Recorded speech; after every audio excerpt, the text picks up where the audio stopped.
آخری قسط من کے محلے میں شکیل احمد چوہان۔ تیل مہندی کی رسم ماہم کے اسکول کے گراؤنڈ میں انجام پائی۔ بارات کا انتظام ملن میرج ہال میں کیا جانا تھا۔ مہندی کی تقریب کے دوران ماہم کی طرح اشال بھی بجھی بجھی سی رہی۔ بارات والے دن صبح مزمل مسجد کے زینے اتر رہا تھا۔ ہزار کوشش کے باوجود وہ اپنے نظر نہیں روک سکا۔ نظر اٹھی، وہ ہمیشہ کی طرح کھڑکی میں کھڑی تھی۔ اس کی آنکھوں میں نور کے بجائے ظلمت تھی، اداسی کے ساتھ ساتھ ویرانی بھی تھی۔ ماہم ہاتھوں میں مہندی رچائے، کلائیوں میں گجرے پہنے، گلے میں مالا ڈالے، مہندی کے پیلے جوڑے میں ملبوس تھی۔ وہ من موہنی سی لڑکی ماہ پارا لگ رہی تھی۔ یہ تو اس کا ظاہر تھا، اصل میں مہندی کی ٹھنڈک کے بجائے اسے تپش محسوس ہو رہی تھی۔ کلائیوں کے گجرے ہتکڑیاں لگ رہی تھیں، گلے کی مالا پھانسی والی رسی جیسی تھی۔ پیلا لباس اس کے نزدیک اسے ماتمی لباس کی کیفیت میں مبتلا کیے ہوئے تھا۔ چندر مکھی کی طرح نظر آنے والی ماہم اس وقت اندر سے پاروں نہیں بلکہ پارا پارا ہو چکی تھی۔ مزمل اور ماہم کے مابین کوئی میثاق، کوئی معاہدہ طے نہیں تھا۔ اس کے باوجود وہ دونوں اپنے اپنے محاذ پر مجرم بنے کھڑے تھے۔ کس نے کس کو مجروح کیا، یہ معمہ تھا، پھر بھی وہ دونوں مضطرب تھے۔ ملاقات کے بغیر صرف محبت کی مرافت سے ان دونوں کے جسم معطر ہو چکے تھے۔ اس مسافت کے دوران انہیں محبت کی مہک تو میسر آئی، پر محبت کی منزل نہیں ملی۔ ان کے ملن کی کوئی صورت نظر نہیں آ رہی تھی۔ مہندی کی تقریب کے بعد سے ماہم کھڑکی میں مجسمہ بنی کھڑی تھی۔ رات بھر وہ صبح کا انتظار کر رہی تھی۔ جس کے انتظار میں وہ کھڑی تھی وہ اس کے سامنے تھا۔ وہ اپنے نکاح سے پہلے شاید آخری بار اسے دیکھ رہی تھی۔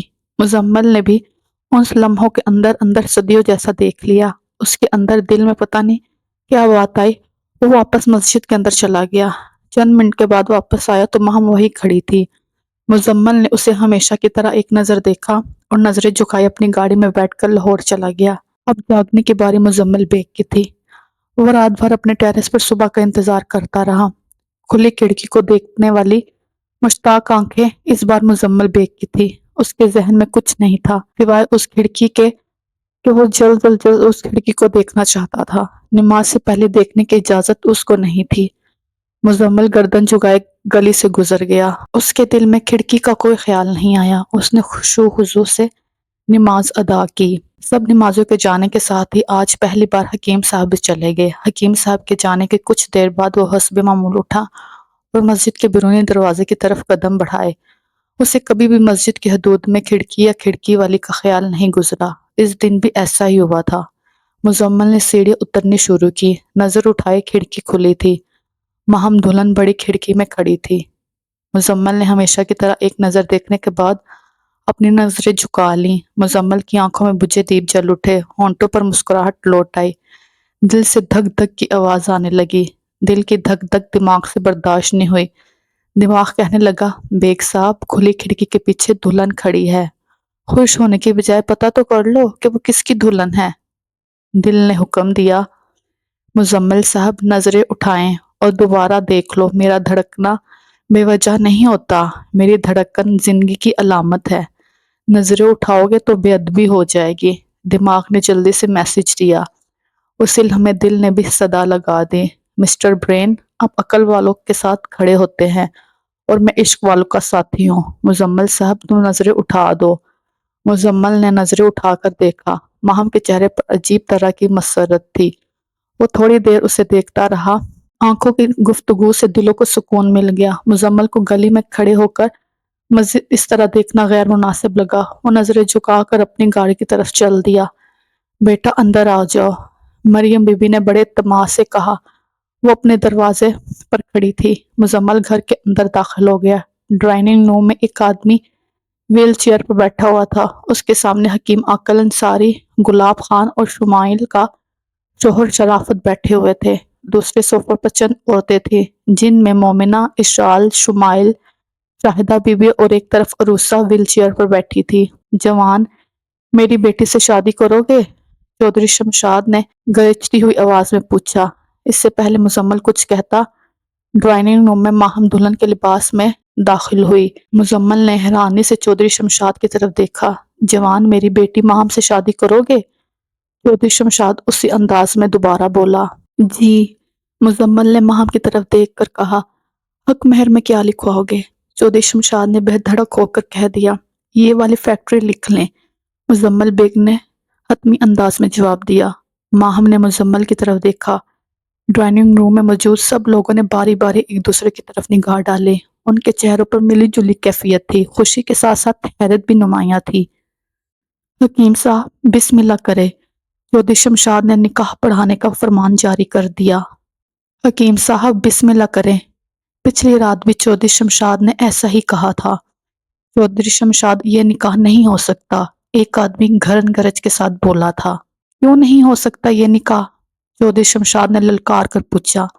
اس لیے کہ تیرے بیٹے نے میری بہن سنبل سے شادی کر رکھی ہے، اب وہ دوسری شادی نہیں کرنا چاہتا۔ مہر سید نے وضاحت پیش کی۔ کیوں اے شمون؟ چودھری شمشاد نے قہر عذب سے پوچھا۔ جی ابا جی، شمون نے گردن جھکائے فوراً اقرار کر لیا۔ اوے کھوتے دے پتر، پھر یہ تماشا لگانے کی کیا ضرورت تھی؟ چودھری شمشاد ویل چیئر پر بیٹھے بیٹھے ہی آپے سے باہر ہو گیا تھا۔ تو مجھے پہلے بتا دیتا بغیرتا بے شرما، اب میں سارے شریکوں کو کیا جواب دوں گا؟ کون کرے گا میرے مرحوم بھائی کی بیٹی سے شادی؟ چودھری شمشاد نے وویلا ڈالا ہوا تھا۔ کھانا کھول دو، حکیم صاحب نے موقع کی نزاکت دیکھتے ہوئے میرج ہال کی انتظامیہ کو کہہ دیا۔ حکیم صاحب خود چودھری شمشاد کی ویل چیئر کو دھکا لگاتے ہوئے دلہن کے کمرے میں لے گئے تھے۔ چند منٹوں بعد ہی سارا ہجوم تتر بتر ہو گیا تھا۔ شادی ہو یا نہ ہو، لوگوں کو کھانا ملنا چاہیے۔ لوگوں نے کھانا کھایا، اپنے اپنے ہاتھ صاف کیے اور اپنے اپنے گھروں کی راہ پکڑ لی۔ کون کرے گا میرے بھائی کی بیٹی سے شادی؟ چودھری شمشاد نے مگرمچھ والے آنسو گراتے ہوئے پھر سے پوچھا۔ ایک لڑکا ہے، میرے رشتے میں بھی لگتا ہے۔ چودھری شمشاد نے سوالیہ نظروں سے حکیم صاحب کو دیکھا۔ وہی جس نے سیٹ کی فیکٹری خریدی ہے، حکیم صاحب نے تسلی دیتے ہوئے بتایا۔ وہ اتنا بڑا آدمی ہے، وہ کیوں کرے گا شادی؟ چودھری شمشاد کے آنسو فوراً غائب ہو گئے تھے۔ ساتھ ہی اس نے تفشیش بھی شروع کر دی۔ اس نے مجھ سے کہا تھا کہ آپ سے رشتہ مانگوں۔ جب میں نے بتایا کہ ماہم کی منگنی ہو چکی ہے، پھر وہ کہنے لگا، حکیم صاحب آپ ہی میرے بڑے ہیں، آپ جہاں کہیں گے میں شادی کر لوں گا، مگر پھر بھی حکیم صاحب مجھے نہیں لگتا وہ لڑکا مانے گا۔ چودھری شمشاد نے رک رک کر اپنے خدشے ظاہر کیے۔ انکل جی آپ کیوں فکر کرتے ہیں؟ ان کی کیا مجال، وہ ابا کی بات ٹالیں، ہماری ماہم راج کرے گی۔ ان کے پاس ایسی 2 فیکٹریاں اور بھی ہیں، 2 بنگلے، 4 گاڑیاں اور کروڑوں کا بینک بیلنس الگ سے ہے۔ اشال نے ماہم کا ہاتھ دباتے ہوئے کہا۔ چودھری شمشاد کی آنکھیں کھلی کی کھلی رہ گئیں۔ اس وقت برائڈل روم میں صرف 5 افراد تھے۔ 5ویں مریم بی بی تھیں، وہ کچھ دیر بعد آئی تھیں۔ کچھ بھی ہو، میں ماہم کی رضامندی کے بغیر ہاں نہیں کر سکتا۔ چودھری شمشاد نے اپنا لالچ چھپاتے ہوئے سنبھل کر کہا، لالا جی، ماہم اور مجھے آپ کے کسی فیصلے پر کوئی اعتراض نہ پہلے تھا اور نہ آئندہ ہوگا۔ آپ جو بھی فیصلہ کریں گے ہمیں قبول ہوگا۔ مریم بی بی نے تابعداری کے ساتھ ساتھ اپنے حصے کی ڈیوٹی پوری کر دی۔ تو پھر حکیم صاحب ابھی اس لڑکے کو بلوائیں، ابھی کلمہ پڑھا دیتے ہیں، اللہ اللہ خیر صلاح۔ چودھری شمشاد نے اپنی عزت بچانے کے لیے فوراً رضامندی ظاہر کر دی تھی۔ میں اس سے فون پر بات کر لیتا ہوں، انشاءاللہ کل صبح فجر کے بعد میں نکاح پڑھا دوں گا، یہ میرا وعدہ ہے۔ آپ آج رات یہیں رک جائیں، گاؤں مت جائیں، کل نکاح کے بعد ہی گاؤں جائیے گا۔ اس طرح آپ کی عزت بھی رہ جائے گی اور شریک بلادری کو باتیں بنانے کا موقع بھی نہیں ملے گا۔ حکیم صاحب کی بات چودھری شمشاد کے دل پر جا لگی، وہ فوراً مان گیا۔ ماہم اپنے کمرے میں آئی۔ اس نے جنوری کی سخت سردی کے باوجود اپنی کھڑکی بند نہیں کی۔ وہ دلہن بنی ہوئی مسجد کی سیڑھیوں کو دیکھنے لگی جہاں آج صبح مزمل کھڑا تھا۔ اس نے ماہم کو دیکھا، نظریں جھکائے واپس مسجد میں چلا گیا۔ وہ واپس مسجد میں کیا لینے گیا ہے؟ اس وقت ماہم کھڑکی میں کھڑی ہوئی یہ سوچ رہی تھی۔ ہر شے من جانب اللہ ہے، یا اللہ میرے مالک، میں نے تجھ سے مانگنا چھوڑ دیا ہے، آج پھر مانگتا ہوں اپنی محبت کو۔ مالک تو مسبب الاسباب ہے، میں نہیں جانتا تو کیسے کرے گا، بس تو ہی کر سکتا ہے۔ مجھے ماہم عطا کر دے، پورے مرتبے اور مقام کے ساتھ۔ مزمل مسجد میں آنے کے بعد سجدے میں گڑ گڑا رہا تھا، اس کے اشکوں نے مصلی بھیگ گیا تھا۔ اس نے دعا مانگی، رومال سے اپنی بھیگی پلکیں صاف کی، سیڑھیاں اترتے ہوئے ایک نظر اپنے محبوب پر ڈالی اور لاہور چلا گیا۔ وہ ٹیرس پر کھڑا ہوا رات بھر کھڑکی کے متعلق سوچتا رہا اور وہاں رات بھر کھڑکی سے باہر سیڑھیوں کو دیکھتی رہی۔ فجر کے بعد نکاح پڑھا کر حکیم صاحب نے اپنا وعدہ پورا کر دیا۔ ماہم پورے مان سمان کے ساتھ اپنے گھر سے رخصت ہوئی تھی۔ اس کے باپ کی زبان بھی جیت گئی اور ماہم نے اپنا محبوب بھی پا لیا تھا۔ وہ اس کے ساتھ دلہن بنی گاڑی کی فرنٹ سیٹ پر بیٹھ گئی۔ مزمل کی سفید مرسیڈیز اس بار دلہن کی طرح سجی نہیں تھی۔ سجاوٹ کا کام فجر کے بعد ہی ماڈل ٹاؤن میں شروع ہو چکا تھا۔ پچھلی رات کے واقعے کے بعد حکیم عاقل انصاری نے اپنی خالہ ممتاز بیگم کو ساری صورتحال سے آگاہ کر دیا تھا۔ ممتاز بیگم نے خود ہی خوشی خوشی حکیم صاحب کو ماہم اور مزمل کے نکاح کی اجازت دے دی تھی۔ ماڈل ٹاؤن میں سب کو معلوم تھا سوائے مزمل کے۔ تقریباً 400 دنوں تک چلنے والی محبت کی یہ کہانی اب 72 کلومیٹر کی مسافت طے کر رہی تھی۔ مزمل چپ چاپ گاڑی ڈرائیو کر رہا تھا اور ماہم اس کے پہلو میں بیٹھی تھی۔ خاموش محبت کے کردار اب بھی خاموش ہی تھے۔ دونوں چور نگاہوں سے ایک دوسرے کو دیکھ رہے تھے۔ بات کرنے کی ہمت دونوں میں نہیں تھی، یا پھر ان دونوں نے کوشش ہی نہیں کی، یا پھر وہ دونوں ہی لکھنؤ کے نواب جیسے تھے۔ اس کی خبر مجھے بھی نہیں ہے۔ مزمل کے ہارن دینے سے پہلے ہی گھر کا مین گیٹ کھل گیا۔ وائٹ مرسیڈیز چلتی ہوئی گھر کے اندر داخل ہو کے رکی۔ ایک طرف بلقیس اور بازلہ کھڑی تھی، دوسری طرف باسط اور بینش کھڑے تھے۔ چاروں کے ہاتھوں میں گلاب کی پتیوں سے بھری ہوئی پلیٹیں تھیں۔ مزمل گاڑی سے اترا۔ اس نے جلدی سے ماہم کا دروازہ کھولا اور اپنا دایاں ہاتھ ماہم کی طرف بڑھایا۔ ماہم نے پہلے مزمل کے بڑے ہوئے ہاتھ کو دیکھا، پھر ایک نگاہ اپنے محبوب پر ڈالی۔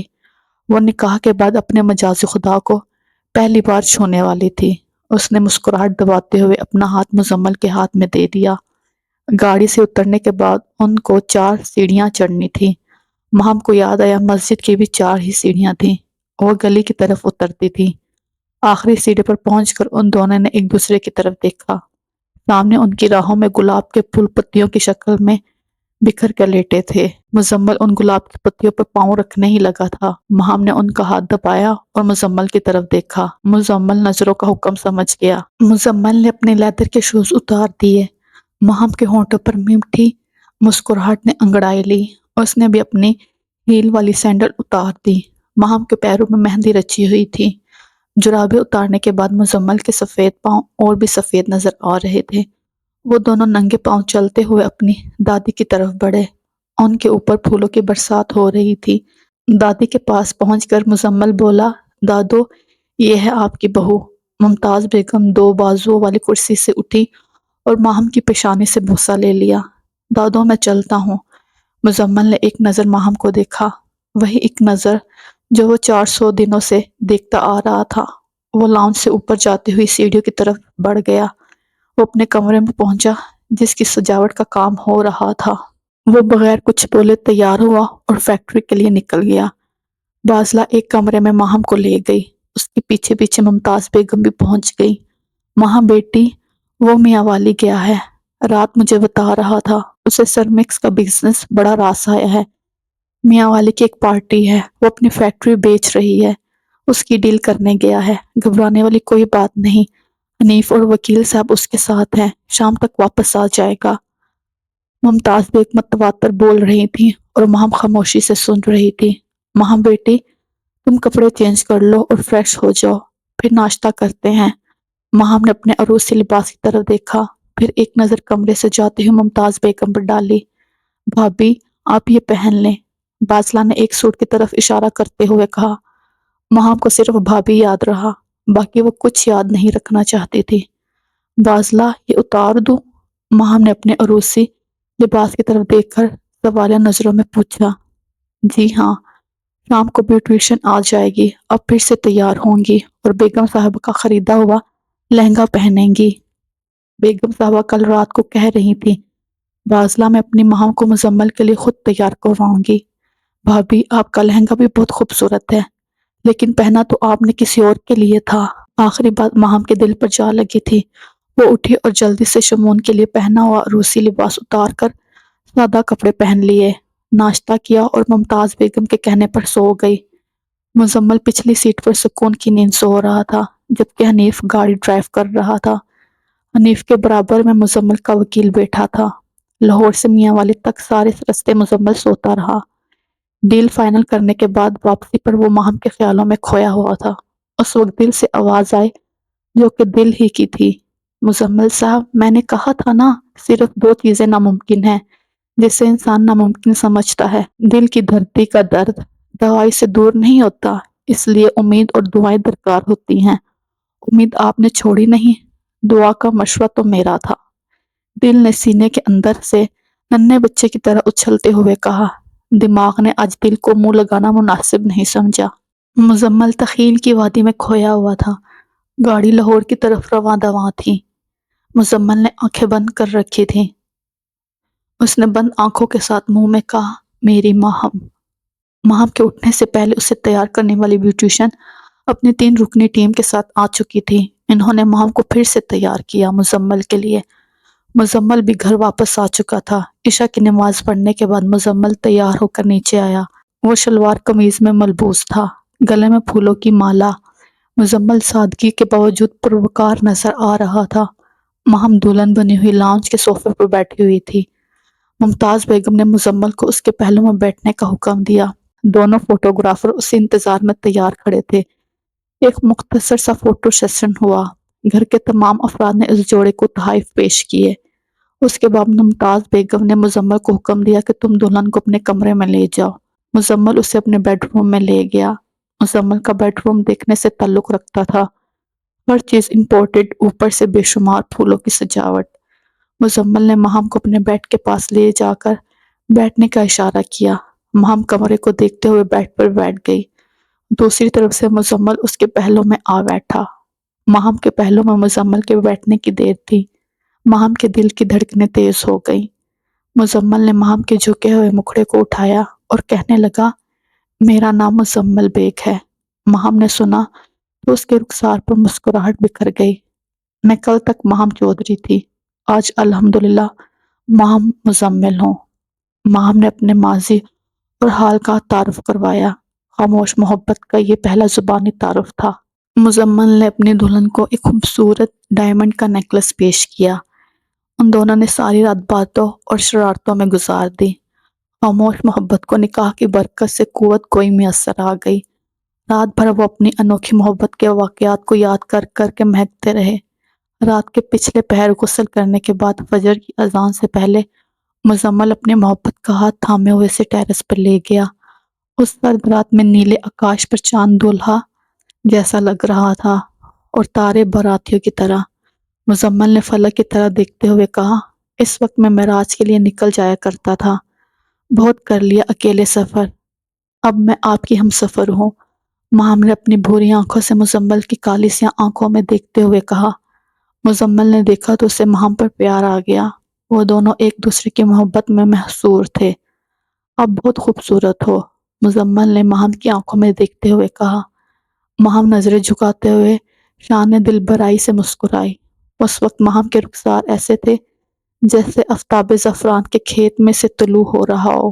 ایک بات کہوں؟ ماہم نے جھکی نظروں کے ساتھ ہی پوچھا تھا۔ کہو، مزمل نے الفت سے جواب دیا۔ تھوڑی پرسنل ہے، ماہم نے میٹھی آواز میں کہا۔ میاں بیوی کا تعلق بھی تو پرسنل ہی ہوتا ہے، آپ اپنے والدین کو معاف کر دیں۔ مزمل نے سنجیدگی سے ماہم کو دیکھا۔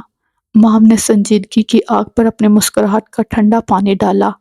ماہم نے مزمل کا ہاتھ اپنے ہاتھوں میں تھامتے ہوئے کہا، پلیز میری خاطر، میرا ماننا ہے سب سے بڑے عاشق تو والدین ہی ہوتے ہیں۔ وہ عاشق ہی کیا جو غلطی نہ کرے، ان سے بھی غلطی ہو گئی تھی۔ یہ سب کچھ آپ کو کس نے بتایا؟ مزمل نے بے تاثر لہجے میں پوچھا، ماہم کے چہرے کو پڑھتے ہوئے۔ حکیم چچا نے، ماہم نے دھیمی آواز میں کہا۔ وہ بھی مزمل کے مکھڑے کو دیکھ رہی تھی۔ پلیز، میری پہلی اور آخری خواہش سمجھ کر ہی، میں زندگی بھر آپ سے کچھ نہیں مانگوں گی، ایک شرط پر، مزمل نے روکھے لہجے میں کہا۔ مجھے منظور ہے۔